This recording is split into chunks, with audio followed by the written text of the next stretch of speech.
Someone recently asked me how you know if an idea will make a good personal essay.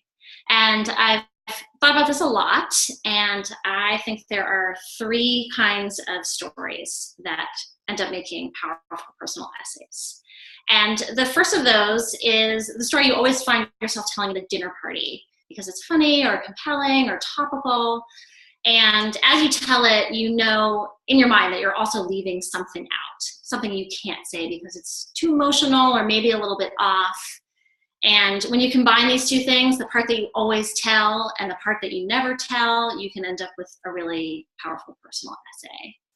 And an example of this from my own writing is a story I wrote about being sued over my wedding gown by the bridal boutique owner. And after I was married, this was a story I always told because I thought it was funny and unusual, but I always left out the ways in which I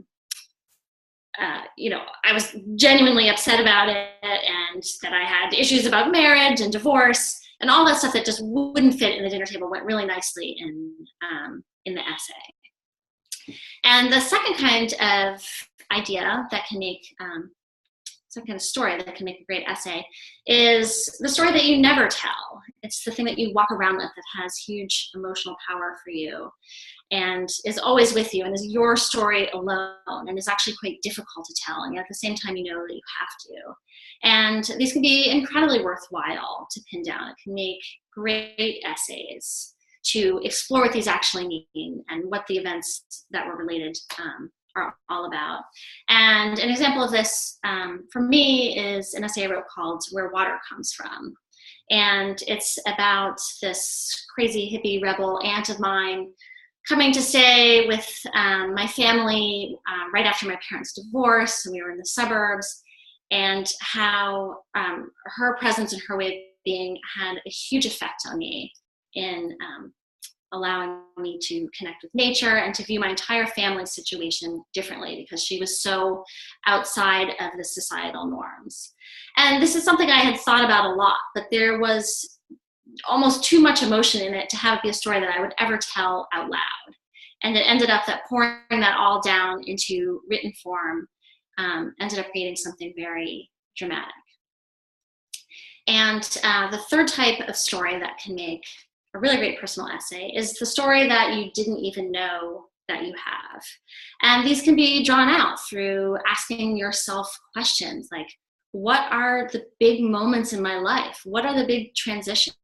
Where is a moment where something really changed, or I thought I knew what I was doing and I made a terrible mistake, or something was lost, or even the opposite, something that was lost becoming restored. And just feeling out for those large moments and building the story around that. And an example for me of that process is a piece I wrote called It Takes a Village to Please My Mother. And in that story, I'm living in Laos, and my mother has come to visit me and basically is dissatisfied with almost everything. We're having very, for us, typical mother-daughter conflict.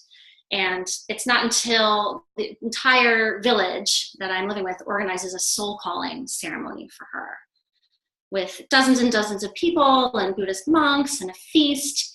And finally, this event has touched something in her enough that she can open up.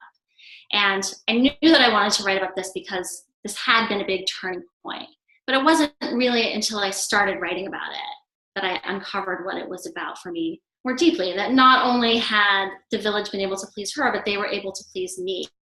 And then it was a tremendous gift that I had been able to provide people for her to make her feel good, even if I couldn't do that directly.